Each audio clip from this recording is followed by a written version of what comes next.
They said it was only a myth, a rumor born from the ashes of war. But in the dying days of the Third Reich, somewhere deep beneath the mountains of Poland, something impossible began to stir. A machine unlike anything the world had ever seen. A device so strange, so dangerous, that even the men who built it feared what they had unleashed.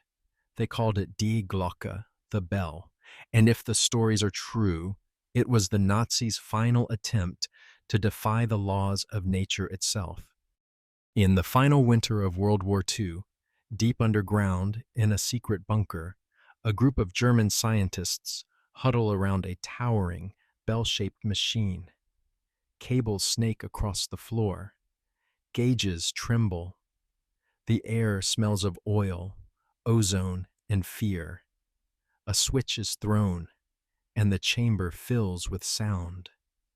A low, droning hum begins to rise, growing deeper, louder, almost alive. Inside the metal shell, two massive drums start to spin in opposite directions, filled with a shimmering violet liquid. The light grows brighter, flooding the room with an unearthly glow. Dust floats upward, as if gravity itself has forgotten which way is down. Men shield their eyes. Someone screams. The bell trembles, the hum turning into a roar. For a moment, it seems the machine is trying to break free from the earth itself. This was Die Glocke, the supposed Nazi wonder weapon that blurs the line between science, myth, and nightmare. A weapon they swore never existed. Officially, there was no such thing. Historians dismiss it as legend, a fantasy born in the collapse of a dying regime. But the story refuses to die. It begins in the last desperate months of the war. Germany was falling apart. Cities were burning, armies retreating, and the dream of a 1,000-year Reich was crumbling into dust. Yet in mind that chaos, Hitler's inner circle still clung to one belief, that a single miracle weapon, a Wunderwaffe, could still change everything. Some of those miracle weapons were real. Jet fighters like the Me-262 that sliced through Allied formations, guided bombs, the V-1 and V-2 rockets that fell on London from the edge of space, the world's first cruise missile, the first ballistic missile, all German inventions. It was proof that the Nazis were willing to bet everything on technology. But among those projects, rumors began to spread. Rumors of machines so advanced they sounded like science fiction. A circular aircraft, a weapon powered by the fabric of space itself, a device that could bend gravity. One rumor stood out: Die Glocke. By late 1944, relentless Allied bombing had forced the Reich to move its most secret programs underground.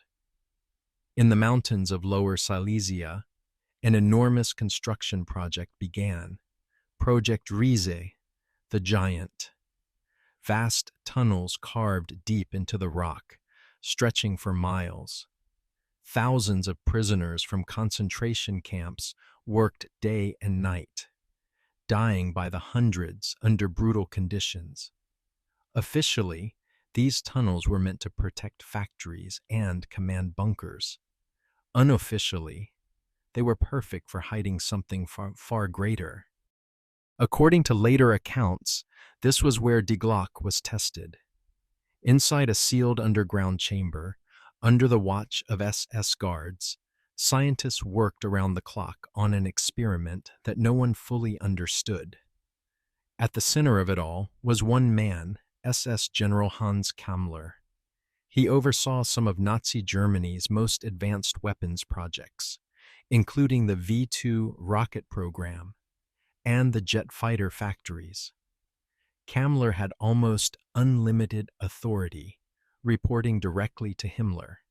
and in some cases, to Hitler himself.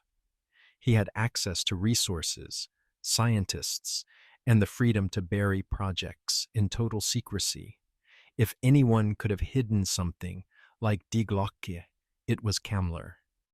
Witnesses later described the bell as a massive metallic object, nearly 4 meters tall, cast from heavy materials and encased in thick armor. Inside were 2 counter-rotating drums filled with a strange, glowing substance known only by its code name, Zerum 525. Some said it contained mercury or thorium. Others claimed it was something else entirely, something unknown to modern science. When the machine activated, it emitted powerful electromagnetic fields and an eerie violet-blue light. The radiation was so intense that guards were ordered to stand far away, and anyone who got too close would become violently ill. Tests were said to have taken place late in 1944. The bell, when powered on, produced terrifying effects. Plants placed near it would wither and disintegrate. Animals died within moments. People exposed to it suffered burns, sickness, and even death. The few survivors described an overpowering, metallic taste in the air and a strange vibration that seemed to pass through their bones. Whatever Die Glocke was doing, it was not just producing light or sound. It was altering the space around it. Some claimed the bell was meant to be a new kind of propulsion system, perhaps for a flying craft that could escape Earth's pull. Others believed it was designed as a weapon, capable of disrupting magnetic fields or destroying living tissue through invisible waves. And then came the darker theories, that the bell was part of an occult experiment, that the SS, obsessed with ancient symbols and forbidden power, had fused science with mysticism. The Unending, the Nazi Ancestral Heritage Institute, had already funded expeditions to Tibet, the Arctic, and South America in search of lost civilizations and cosmic energy. Die Glocke, some said, was the culmination of that madness, a machine meant to unlock forces beyond human comprehension. Then, in the spring of 1945, as Allied troops closed in, Die Glocke vanished. Kammler ordered the test site evacuated. Dozens of scientists and prisoners were executed to erase all traces of the project. When Soviet troops entered the area days later, they found nothing but empty tunnels and scorched walls. The bell and all records of it were gone. Kammler himself disappeared soon after. Official reports claim he took his own life, but no body was ever found. Witnesses later claimed to have seen him captured by U.S. forces. Others said he struck a secret deal, trading his knowledge, and perhaps the bell itself, for protection. After the war, both the United States and the Soviet Union scrambled to seize Nazi technology. Under Operation Paperclip, hundreds of scientists, including Werner von Braun, the father of the V2, were brought to America. Their research laid the foundations for the space age. But in the shadows of official history, whispers continued. Files hinted at devices of unknown purpose, blueprints labeled only as magnetic propulsion. And then, something even stranger began to unfold. Starting in 1947, reports of unidentified flying objects filled the skies, metallic discs, silent craft, glowing lights that defied explanation. The military dismissed them as hysteria, but some within the intelligence community wondered, what if these were not alien at all? What if they were human, built from the remnants of Nazi science? After all, Nazi engineers like the Horten brothers had already designed flying wings that looked eerily similar to the saucers people were seeing. The idea that the Reich's technology had survived, hidden away, adopted by secret programs, suddenly didn't seem so far-fetched. Then, in December 1965, the story took another twist. Something crashed in the woods near Kecksburg, Pennsylvania. Witnesses described a large metallic object, acorn-shaped or perhaps bell-shaped, half buried in the ground, covered in strange markings. Within hours, U.S. Army trucks arrived, sealed off the area, and hauled the object away. The government called it a meteor, but those who saw it disagreed.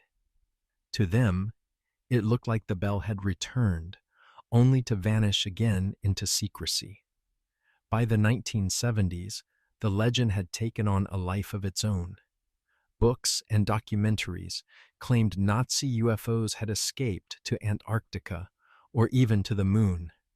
Fringe theorists spoke of secret societies like the Vril and Thule, said to have guided Germany's occult technology. It was fantasy mostly, but mixed with just enough truth to stay alive. Because the Nazi obsession with lost knowledge, strange science, and occult power was very real. And that's what makes Die Glocke so haunting. It sits at the edge of what we know, the point where technology and myth collide. Was it a real experiment lost to history, a desperate myth created in the final chaos of war, or something deliberately buried, its technology absorbed by new powers, its existence erased? We may never know. No photographs, no confirmed remains, only fragments of testimony and a trail of silence. But even silence can tell a story. Every few decades, new documents surface. A blurred photo, a classified memo, a whisper about electromagnetic propulsion. Each time the bell reappears, just long enough to remind us that some mysteries refuse to stay buried. Because maybe, deep down, we want to believe. We want to believe that somewhere, in the ruins of a world that once burned, something impossible was built. And perhaps it still exists. After all, Nazi Germany's real weapons already changed history. Who's to say what else they might have created before the end? Perhaps Die Glocke never existed.